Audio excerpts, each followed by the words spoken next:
عید کا دن ہے، اب کچھ گھنٹے باقی ہیں، رمضان شریف گزر گیا، افطار کی دعوت، کھانے کی دعوت، عید کے دن کی دعوت، چاہے گھر میں 8-10 افراد کی دعوت ہو، اللہ تعالیٰ کو خوش کیا یا ناراض کیا؟ جیسے میں دوستوں کو بتا رہا تھا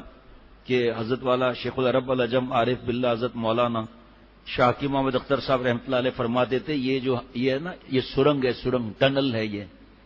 اتر گئے گھاٹی رہ گئے ماٹی، یہ مزہ یہاں تک ہے، دانت اور زبان تک، پھر یہاں جب آیا مزہ ختم،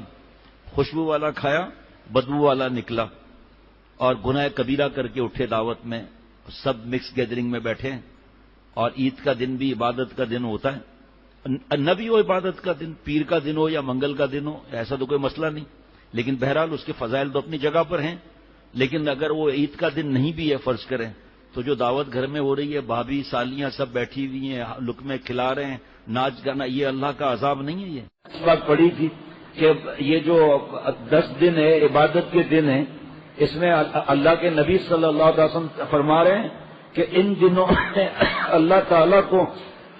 یہ عبادت سے بڑھ کر کوئی عبادت نہیں۔ صحابہ رضوان اللہ علیہم مجمعین نے عرض کیا جہاد سے بھی بڑھ کر؟ فرمایا ہاں اس سے بھی بڑھ کر، لیکن حضور صلی اللہ علیہ وسلم نے فرمایا لیکن جو مجاہد اور جائے اپنے جان اور مال کے ساتھ اور واپس نہ جان لائے نہ مال لائے، یعنی شہید ہو جائے، اس کا درجہ بڑھ کر ہے۔ اب دیکھو حدیث پاک میں کتنا صاف لکھا ہوا ہے، اب کوئی آدھی بات بتا دے تو اب لڑنے شروع ہو جائے گا آدمی، بس بھائی پوری بات تو سنو پہلے، آدھی بات سنی اور جناب فوراً برا بھلا جملہ اور الزام اور بڑوں کو برے جملے اور پتہ نہیں جو منہ میں آئے، یہ جو آپ نے ثواب کمایا وہ کہاں گیا؟ آپ نے تو اہل اللہ کی غیبت کر دی، اس کا مذاق اڑا رہے ہیں، آپ ان پر طنز کر رہے ہیں، غیبتیں کر رہے ہیں، بیٹھے ہوئے آپس میں 4 آدمی، ارے صاحب یہ کیا جانتے ہیں جو ہم جانتے ہیں۔ اور ابھی حدیث پاک پڑھی تھی فجر میں، حدیث قدسی، کہ جو اللہ تعالیٰ فرماتے ہیں جو اللہ والوں کو ستاتے ہیں، مذاق مفہوم کے ساتھ عرض کر رہا ہوں، ستاتے ہیں، مذاق اڑاتے ہیں، غیبتیں کرتے ہیں، بہتان لگاتے ہیں، اللہ تعالیٰ کا ان سے اعلان جنگ ہے، اعلان جنگ ہے۔ ہمارے پیارے شیخ فرماتے تھے کہ یہ جو راتیں ابھی آئیں گی، بلکہ آ گئی، آج سے آ گئی عبادتیں، یہ فرمایا ایک ساری رات جاگ کر عبادت کر لیں، لیکن نہ کالی کو چھوڑتا ہے نہ گوری کو چھوڑتا ہے، تو کیا اللہ اس سے پیار کریں گے؟ کیا اس کے عبادت کا نور بچا ہوا رہے گا؟ اور یہ عید کے دن خاندان کی عورتوں کے ساتھ کھانا کھانا، تالیاں بجانا، مذاق مستیاں کرنا، موسیقی والی نعتیں لگانا، بے پردہ بیٹھی ہوئی ہیں وہاں پر، باربیکیو ہو رہا ہے،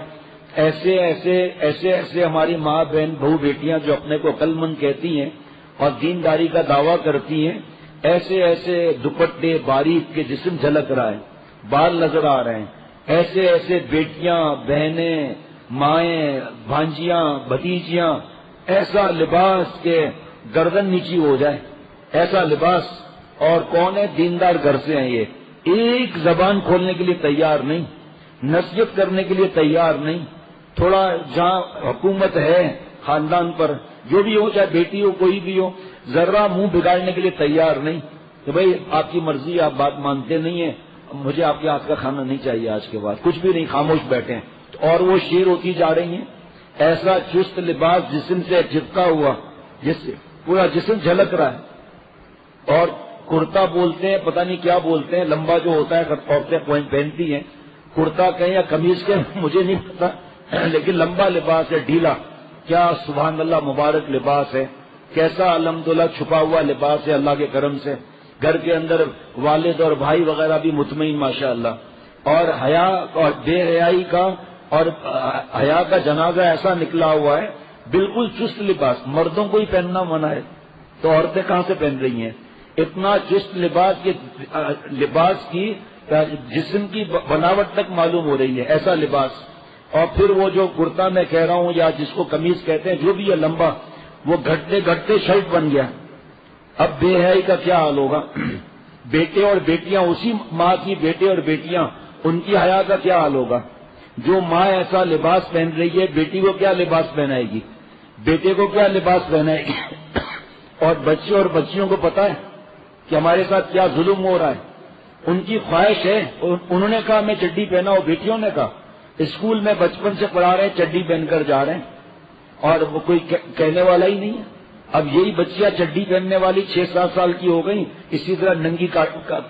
ٹانگوں کے ساتھ جا رہی ہے، کیونکہ ماما پارسی اسکول میں پڑھنا ضروری ہے، کیونکہ وہاں انگلش بہت ضروری ہے، اور کیونکہ ماں باپ کو پتہ ہی نہیں ہے کہ وہاں پر بت کو سلام کرنا پڑتا ہے،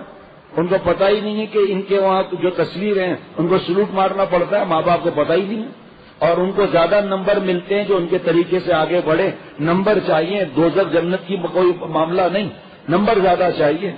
تمہارا ایمان کا کیا حال ہے؟ تم جا کر ان کے طرح بگڑ رہے ہو، تمہارا ایمان کا کیا حال ہے؟ ہماری بیٹیاں سینٹ جوزف میں، اور پتہ نہیں سینٹ کیا ہوتا ہے، ہمیں تو مطلب بھی نہیں پتا، سینٹ تھامس، اور اس کے اندر عیسائیوں کے پاس عورتوں اور مردوں سے تعلیم حاصل کر رہے ہیں.